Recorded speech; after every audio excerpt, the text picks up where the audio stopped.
dan memohon. Amin. Teman-teman, mari kita langsung saja membuka Alkitab kita dari Kolose pasalnya yang pertama, ayat 24 sampai ayat yang ke-29. Kolose yang pertama, pasal per-1, ayat 24 sampai 29. Demikianlah firman Tuhan. Sekarang aku bersuka cita bahwa aku boleh menderita karena kamu dan menggenapkan dalam dagingku apa yang kurang pada penderitaan Kristus. Untuk tubuhnya, yaitu jemaat. Aku telah menjadi pelayan jemaat itu sesuai dengan tugas yang dipercayakan Allah kepadaku untuk meneruskan firman-Nya dengan sepenuhnya kepada kamu. Yaitu rahasia yang tersembunyi dari abad ke abad dan dari turunan ke turunan. Tetapi yang sekarang dinyatakan kepada orang-orang kudus-Nya. Kepada mereka Allah mau memberitahukan betapa kaya dan mulianya rahasia itu di antara bangsa-bangsa lain, yaitu Kristus ada di tengah-tengah kamu. Kristus yang adalah pengharapan akan kemuliaan. Dialah yang akan kami beritakan apabila tiap-tiap orang kami nasihati dan tiap-tiap orang kami ajari dalam segala hikmat untuk memimpin tiap-tiap orang kepada kesempurnaan dalam Kristus. Itulah yang kuusahakan dan kupergumulkan dengan segala tenaga sesuai dengan kuasanya yang bekerja dengan kuat di dalam aku. Demikianlah firman Tuhan. Kita sungguh berbahagia kalau kita menjadi pelaku firman dalam kehidupan kita hari lepas hari.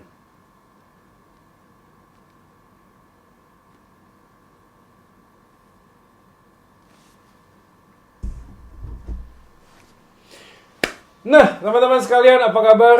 Selamat hari Minggu. Sebelumnya, kita bersyukur kita masih bisa mendengarkan firman Tuhan, masih melalui online. Tapi kita percaya bahwa kuasa Tuhan, firman Tuhan tidak pernah dibatasi oleh media apapun. Dan aku berharap teman-teman sekalian yang mendengarkan firman Tuhan ini, Anda bisa mempersiapkan hati dengan sungguh dan merenungkan kebenaran firman Tuhan dimanapun kalian berada saat ini. Dan sekali lagi kita di penghujung tahun 2020, ya, ini seperti time machine, man. Kita masuk dalam sebuah lorong waktu dan tiba-tiba kita masuk di dalam tahun yang baru. Ya, kita berharap banget sih di tengah situasi ini kita tetap punya pengharapan. Seperti tema kita hari ini, yaitu Being Assured in a Hopeless World. Ya, memang tema ini berbicara tentang jaminan dan juga pengharapan. Tentu saja keduanya nggak mungkin bisa kita pisahkan, guys. Kalau kita melihat di dalam kehidupan di dunia ini, tentu kita bisa miris ya. Kita bisa ngelus dada. Ya, apalagi kalau kita mendengarkan banyak berita-berita yang negatif ya. Tidak hanya menteri yang tertangkap korupsi bansos lagi. Padahal semuanya itu harusnya digunakan bagi masyarakat. Tetapi apa boleh buat? Ini terjadi. Ya, bukan hanya itu, tapi juga kita mendengar ada kisah seorang ibu yang akhirnya membunuh 3 anaknya yang masih kecil, men. Ini sungguh-sungguh menyedihkan gitu ya. Walaupun ada dugaan ini masalah ekonomi, tetapi banyak orang bilang binatang pun tidak akan melakukan itu kepada anak-anak mereka. Tetapi inilah kehidupan yang terjadi saat ini. Belum lagi kita melihat ada banyak bencana alam, banyak banjir, COVID-19 belum selesai, semua kehidupan di tengah-tengah dunia ini begitu sangat sulit. Aku nggak tahu dengan apa yang Anda sedang hadapi hari-hari ini. Tapi tentu saja ini betul-betul bisa menggerogoti kekuatan kita, bisa membunuh rasa pengharapan kita di tengah dunia yang saat ini kita sedang jalani. Oleh karena itu guys, tidak ada jalan lain selain kita berpegang kepada firman-Nya, berpegang kepada Kristus, dan percaya bahwa apapun yang terjadi dalam hidup ini tidak akan pernah luput dari bagaimana tangan Tuhan merangkai segala sesuatunya dan bekerja untuk mendatangkan kebaikan bagi kita yang mengasihi Dia. Oke, hari ini kita akan melihat banyak firman Tuhan yang akan kita renungkan bersama-sama, yaitu tentang bagaimana kita menjalani pengharapan di tengah dunia yang memang tidak pernah memberikan kepastian, bahkan tidak akan pernah mungkin bisa memberikan kepastian. Kalau kita membaca Kolose pasal yang kedua, maka kita akan melihat sebuah formula yang sangat indah sekali yang Paulus ingin sampaikan, terutama pada waktu itu kepada jemaat di Kolose tentunya. Dan kalau kita membaca secara singkat, maka kita bisa melihat apa yang sebenarnya Rasul Paulus sedang ingin tekankan kepada jemaat di Kolose. Coba kita lihat pasal yang pertama. Kalau kita melihat pasal yang pertama, Lembaga Alkitab Indonesia memberikan judul Ucapan Syukur dan Doa.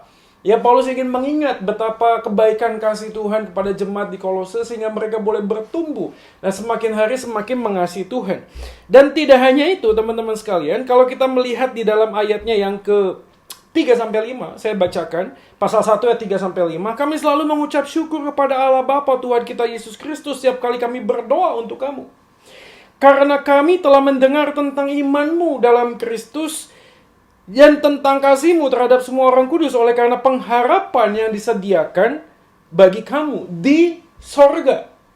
Di tengah situasi yang sulit pada saat itu, jemaat di Kolose, kurang lebih Paulus menuliskannya di tahun 58-62, ya, di abad-abad awal kita tahu sekali sejarah menjelaskan bahwa banyak orang yang percaya kepada Kristus mengalami banyak penganiayaan. Dan tidak hanya itu, di jemaat Kolose terjadi sebuah kegaduhan tentang teologi, kegaduhan tentang iman Kristen. Ada banyak orang-orang yang mengajarkan Injil palsu. Coba lihat Kolose 2 ayat 8 misalnya. Hati-hatilah supaya jangan ada yang menawan kamu dengan filsafatnya yang kosong dan palsu, menurut ajaran turun-temurun dan roh-roh dunia, tetapi tidak menurut Kristus. Jadi sekali lagi, jemaat di Kolose pun mengalami kegalauan. Mungkin saja berbeda dimensinya dengan saat ini yang kita alami. Tetapi di dalam kehidupan jemaat di Kolose, mereka pun pasti akan mengalami banyak penderitaan, banyak kesulitan, banyak tekanan, guys. Oleh karena itu, Rasul Paulus mencoba untuk menuliskan sebuah pesan untuk men-encourage mereka, memberikan semangat kepada jemaat di Kolose. Dan dimulai dengan sebuah apresiasi, yaitu imanmu dan pengharapanmu yang di dalam Kristus itu menjadi kekuatanmu. Tapi tidak hanya berhenti di sana, ayat yang ke-15, pasal 1, lalu Paulus menjelaskan tentang siapakah Kristus yang menjadi sumber pengharapan itu. Pasal 1 ayat 15, ia adalah gambar Allah yang tidak kelihatan yang sulung, lebih utama dari segala yang diciptakan, karena di dalam dialah telah diciptakan segala sesuatu yang ada di sorga, dan seterusnya dan seterusnya.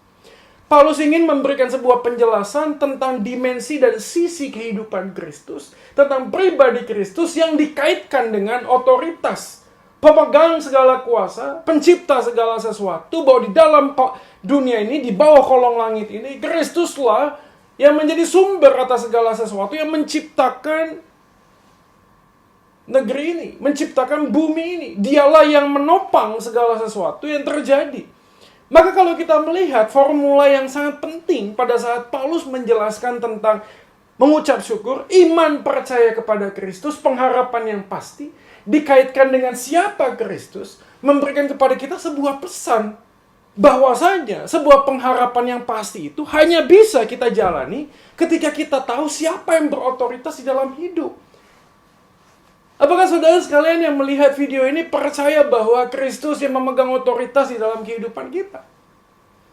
Kan tanpa otoritas Kristus yang pasti di dalam kehidupan kita, mustahil ada sebuah kepastian. Mustahil akan ada sebuah pengharapan. Dan sekali lagi temanya adalah tentang jaminan dan juga tentang pengharapan. Tak mungkin ada sebuah pengharapan yang pasti tanpa jaminan yang pasti. Karena jaminan itulah yang memberikan sebuah kepastian bahwa kita punya pengharapan yang tidak akan pernah habis dan selalu akan lekang oleh waktu. Pengharapan inilah dikaitkan dengan pribadi siapa Kristus itu, yang adalah pencipta segala sesuatu dan yang menolong kita untuk melihat bahwa dialah yang mengatur segala sesuatu di tengah-tengah kehidupan kita, guys. Ayat 21-23, kemudian kita melihat, juga kamu yang dahulu hidup jauh dari Allah dan yang memusuhinya dalam hati dan pikiran seperti yang nyata dari perbuatanmu jahat, sekarang diperdamaikannya. Jadi Kristus ini mempunyai otoritas sang pendamai, yang memberikan pendamaian antara aku manusia yang berdosa dengan Bapa yang terputus karena dosa manusia, kemudian direkonsiliasi, diperdamaikan. Maka mereka yang diperdamaikan itulah Paulus menjelaskan, maka aku sekarang adalah pelayan Allah, pelayan Kristus. Maka dalam bagian ini kita bisa mendapatkan sebuah pesan, mereka yang sudah diperdamaikan pastilah orang yang membawa damai di tengah-tengah dunia ini. Karena orang yang tidak pernah diperdamaikan sulit sekali untuk bisa membawa damai di tengah situasi ini. Oleh karena itu hari ini kita perlu berpikir ulang. Sebelum kita masuk dalam sebuah pengharapan di tengah-tengah dunia yang pesimis mungkin. Di tengah-tengah dunia yang kita tahu, tak pernah ada sebuah jaminan yang pasti bahwa dunia akan semakin baik. Mana ada jaminannya? Walaupun kita diajarkan untuk optimis, yes, tidak ada yang salah dengan rasa optimisme. Tapi kalau kita melihat dunia ini, dunia bukan semakin hari semakin baik. Kita melihat di sana sini, ada terjadi peperangan, banyak konflik. Dan sekali lagi, ini bukan masalah pesimis dan optimis. Masalahnya adalah apakah ada jaminan, apakah ada guarantee di tengah-tengah dunia ini? No. Pengharapan kita tidak bisa ditaruh di tengah sebuah dunia yang sulit sekali memberikan kepada kita sebuah jaminan. Oleh karena itu, dalam bagian yang pertama adalah kita harus melihat bahwa pengharapan yang pasti di dalam Kristus itu berkaitan erat dengan siapa yang berotoritas di dalam hidup. Pengenalan kita terhadap Tuhan, pengenalan kita terhadap Kristus akan menentukan bagaimana kita bisa mendapatkan pengharapan yang pasti. Karena selama kita tidak menaruh otoritas hidup kita di tempat yang seharusnya, maka kita akan selalu mencari sesuatu yang tidak ada jaminannya, tidak ada kepastiannya.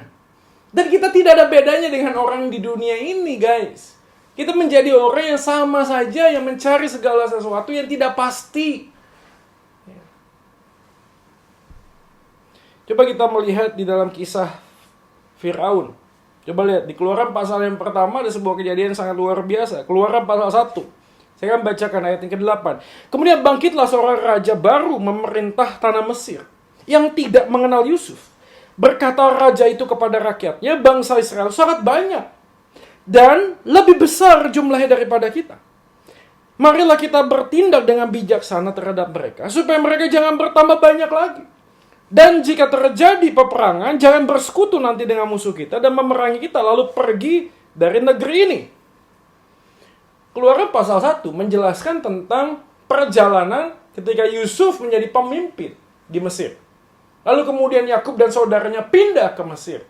Dan Keluaran pasal 1 dikisahkan Yusuf pun mati. Lalu muncullah seorang pemimpin yang tidak mengenal Yusuf. Lalu apa yang terjadi? Pemimpin ini merasa terancam. Karena bangsa Israel itu beranak cucu begitu banyak, sehingga dia memikirkan jangan sampai nanti ini, semua hal ini akan justru memberikan kerugian buat kami. Maka apa yang terjadi setelah itu? Firaun membuat sebuah perintah, yaitu semua orang harus dipaksa kerja rodi habis-habisan untuk membangun kota. Tapi kalau pertanyaannya bagian ini, jangan sampai mereka bertambah banyak lagi. Jadi pertanyaannya begini, Firaun pada waktu melihat bangsa Israel semakin banyak, dia merasa terancam. Kalau begitu, biarkan saja mereka pergi. Menarik kan? Kalau mereka merasa terancam, Firaun merasa terancam, ya sudah suruh pergi saja gitu loh. Sudah selesai. Tapi justru Firaun nggak mau. Karena di sisi yang lain, Firaun melihat bangsa Israel menjadi aset. Membangun Mesir. Nah ini menjadi pertanyaan. Kalau begitu, bangsa Israel yang banyak ini menjadi ancaman atau justru menjadi benefit? Dia takut kalau nanti bersekutu dengan musuh-musuhnya lalu memerangi bangsa Mesir, lalu kemudian mereka kalah. Yes. Tapi mereka juga nggak rela untuk membiarkan mereka pergi. Mereka ingin bangsa Israel ini memberikan keuntungan. Firaun adalah sebuah representasi di tengah dunia ini. Apa itu? Ketika melihat seseorang, melihat orang lain, melihat sesama, itu menjadi satu faktor yang memberikan keuntungan bagi diri, guys. Kalau kita kerja di sebuah perusahaan, lalu ada anak baru datang. Anak baru ini sangat luar biasa, memberikan kontribusi yang positif bagi perusahaan. Harusnya kita senang dong. Tapi justru seringkali kita melihat orang baru ini yang kemudian menjadi hero mungkin, mendapatkan pangkat yang lebih baik dengan cepat karirnya, menjadi ancaman buat kita. Why? Karena kita tidak melihat perusahaan itu menjadi milik kita. Kita melihat segala sesuatu yang terjadi dalam dunia ini hanya untuk orientasi pada saya. Sehingga ketika ada orang lain yang lebih baik, yang lebih maju, kita merasa terancam. Kita tidak melihat bahwa kontribusi dia justru positif untuk kemajuan perusahaan. Memang sekali lagi ini tidak mudah. Tapi kalau kita melihat poin bagian ini, poin yang pertama adalah bagaimana kita mendapatkan sebuah jaminan yang pasti di tengah dunia yang tidak bisa memberikan pengharapan. Yaitu ketika kita kembali kepada otoritas Tuhan. Melihat kepentingan Tuhan jauh lebih besar daripada kepentinganku. Kalau kepentingan Tuhan jauh lebih besar, maka yes, ya dan amin. Apa yang Kolose ini katakan. Yaitu engkau diberi pengharapan yang pasti di sorga. Wait. Ini bukan cuma isapan jempol. Ini bukan cuma sekedar memberi penghiburan di tengah situasi yang sulit. Nanti ada sorga, nanti ada sesuatu yang indah. No! Tetapi Rasul Paulus ingin menekankan dan mengingatkan bahwa ketika engkau memberikan hidupmu kepada Kristus, percayalah bahwa Kristus sudah mati lebih dahulu. Dia adalah Tuhan pencipta segala sesuatunya. Dia adalah pemilik segala sesuatunya. Mau merendahkan diri menjadi pelayan, menjadi hamba, taat sampai mati, guys. Kalau dia saja tidak menyayangkan mahkota kemuliaannya, kalau dia saja tidak menyayangkan akan hidup dan nyawanya, selama dia hidup dalam dunia ini, demi untuk membuat aku dan engkau mempunyai akses yang pasti. Hari ini kita berdoa, kita membaca Alkitab, kita tahu Tuhan menyandengkan telinganya. Why? Karena Kristus sudah mati di atas kayu salib, memberikan kepastian bahwa aku ketika datang kepada Tuhan mempunyai keberanian untuk masuk ke dalam tahta Allah yang Maha Agung. Kenapa? Karena Kristus sudah mati atas dosa-dosa kita. Nah, sekarang kita bisa melihat apa yang sebenarnya Paulus ingin katakan di dalam bagian ini. Kalau kita melihat di dalam ayat yang ke-24. Sekarang aku bersuka cita bahwa aku boleh menderita karena kamu. Dan menggenapkan dalam dagingku apa yang kurang pada penderitaan Kristus untuk tubuhnya, yaitu jemaat. Dan seterusnya. Apa yang sebenarnya Paulus ingin katakan? Apakah Paulus sedang berbicara kepada kita bahwa kematian Kristus itu belum sempurna?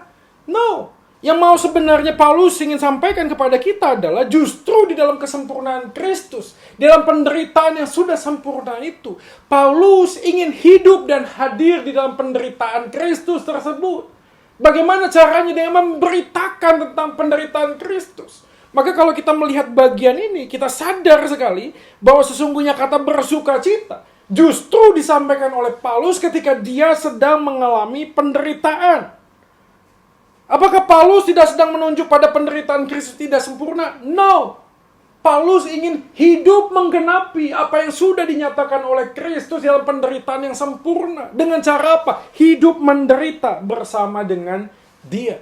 Dan hidup menderita bersama dengan Dia dinyatakan tidak hanya sekedar dengan kata-kata yang manis, tetapi Dia persembahkan seluruh hidupnya untuk bisa dinikmati quote and quote oleh orang lain.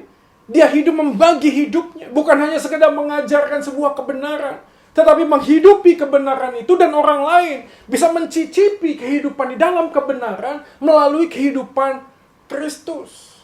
Saudara sekalian, inilah yang sebenarnya menjadi pemahaman kita di dalam konteks pengharapan dan jaminan. Selama kita tidak menaruh otoritas tadi yang pertama, bahwa Dialah yang mempunyai hidupku, di dalam Dialah aku hidup, dan di dalam Dialah aku bergerak. Maka bagi Dialah sebenarnya apa yang aku kerjakan hari ini. Maka di dalamnya ada jaminan. Apa itu jaminannya? Immanuel. Bahwa Kristus sudah mati menebus dosa manusia, tidak akan pernah meninggalkan aku dan engkau. Di dalam keterpurukan seterpuruk apapun, tangannya selalu kokoh. Memegang tanganku dan tanganmu untuk kembali bangkit berjalan bersama dengan Dia. That's hope in Christ. Itulah pengharapan yang pasti dalam Kristus.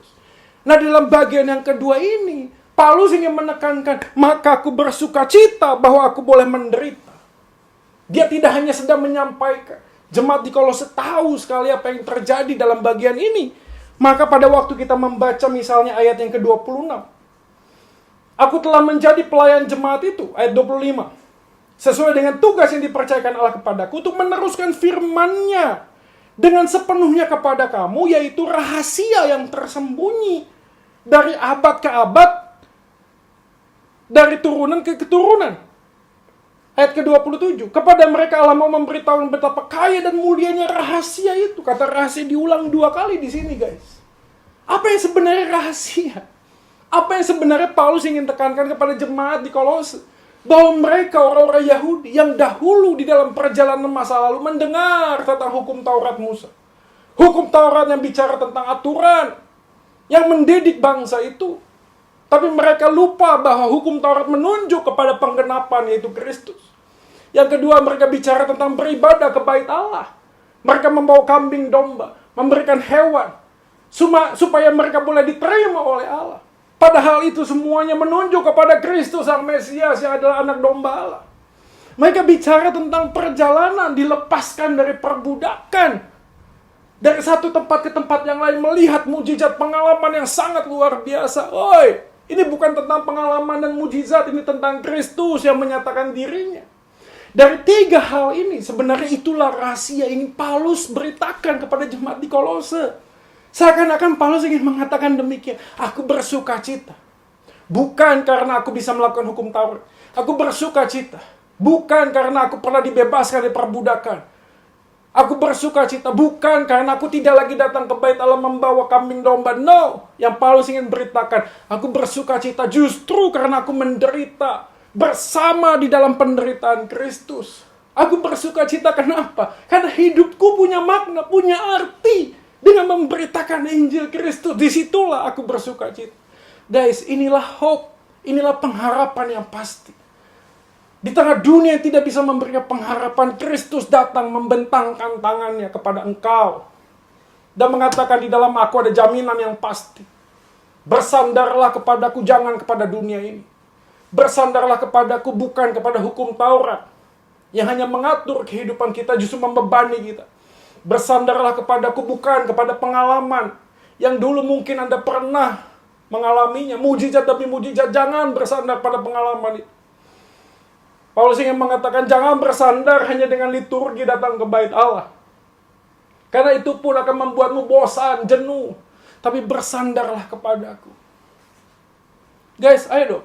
Hari ini apa yang sedang kita pikirkan tentang kehidupan yang penuh dengan pengharapan? Apakah ada jaminan ketika kita mengikuti sebuah kebaktian online lalu kita mendapatkan pengharapan? Tidak. Apakah ada sebuah jaminan ketika kita berhasil melakukan hukum Taurat hidup kita penuh dengan pengharapan? Tidak. Apakah ada jaminan yang pasti? Ketika aku punya pengalaman, maka pengalaman yang sama akan terulang kembali di masa depan? No. Pengharapan yang pasti hanya di dalam Kristus. Ayat yang 27. Yaitu Kristus ada di tengah-tengah kamu. Kristus yang adalah pengharapan akan kemuliaan. Teman-teman, apa yang sebenarnya sekarang kita sedang gumulkan? Apa yang sebenarnya kita sedang pahami tentang kehidupan di tengah dunia ini? Adakah kita hari ini sedang mengejar dan mencari sesuatu dengan sebuah solusi yang kita pikir itu akan bisa memberikan kepada kita sebuah pengharapan? Ini bukan hanya bicara tentang otoritas uang, kekayaan, bukan. Ini juga bicara tentang hal rohani yang kadang-kadang kita berpikir dengan mengikuti kebaktian online. Maka aku berharap aku bisa mendapatkan pengharapan. Dengan mengandalkan pengalaman supranatural. Yes, saya percaya Tuhan bisa menyatakan supranatural. Tapi kalau kita bersandar kepada mujizat dan hal-hal yang supranatural, kita akan kecewa, guys. Karena di atas kayu salib, tidak ada mujizat apapun selain apa? Sang Kristus menderita di atas kayu salib. Ketika Paulus meminta, apa yang dikatakan oleh Tuhan? Tuhan mengatakan, cukuplah kasih karuniaku. Teman-teman, apakah yang sedang kita cari pada hari-hari ini? Itu akan menentukan bagaimana kita bisa mendapatkan pengharapan atau tidak. Paulus ingin memberitahukan kepada kita, aku bersuka cita karena aku tidak hanya berbicara tentang kehidupan, tidak hanya berbicara tentang kebenaran, tapi aku hidup menderita di dalam penderitaan Kristus yang sempurna itu. Maka hidup hanya bisa memberikan sebuah jaminan ketika nampak kontribusinya di tengah-tengah dunia ini. Beberapa waktu yang lalu saya pulang ke Bandung karena ada keperluan keluarga. Di Bandung kita kuliner, nggak bisa kemana-mana guys, karena black zone, red zone, and zone-zone lainnya. Tapi akhirnya ada satu kesempatan, anak saya beli cotton candy. Ya gula kapas, biasa saja ya. Tapi dibentuk dengan sangat indah. Ya, menarik sekali, toko kartun. Ya cukup besar, lalu Kalista pun membawa itu kemana-mana. Dia tidak mau lepaskan, karena begitu sangat menarik sekali. Sampai akhirnya sudah lama, kami akan pulang. Di mobil, saya katakan kepada anak saya, Itu kalau tidak dimakan nanti bisa rusak. Tapi sayang, Pak. Tapi saya bilang begini, seindah apapun makanan itu, hanya akan bisa dinikmati kalau kita makan. Betul? Seindah apapun makanan itu, hanya bisa memberikan kepuasan, kebahagiaan kalau kita makan. Selama kita hanya memandangnya, itu tidak akan pernah punya arti apapun. Karena lama-lama akan rusak. Di sanalah saya mendapatkan filosofi kehidupan dari hikmat Tuhan. Kalau hidup kita hanya nampak indah, tapi tak pernah bisa dinikmati oleh orang lain, quote and quote. Dinikmati, dilihat. Tidak hanya dilihat, tapi merasakan kehadiran kita di tengah-tengah dunia ini. Maka itu tidak akan pernah ada artinya, guys. Kalau kita sudah punya jaminan di dalam Kristus, yang memberikan pengharapan yang pasti. Why?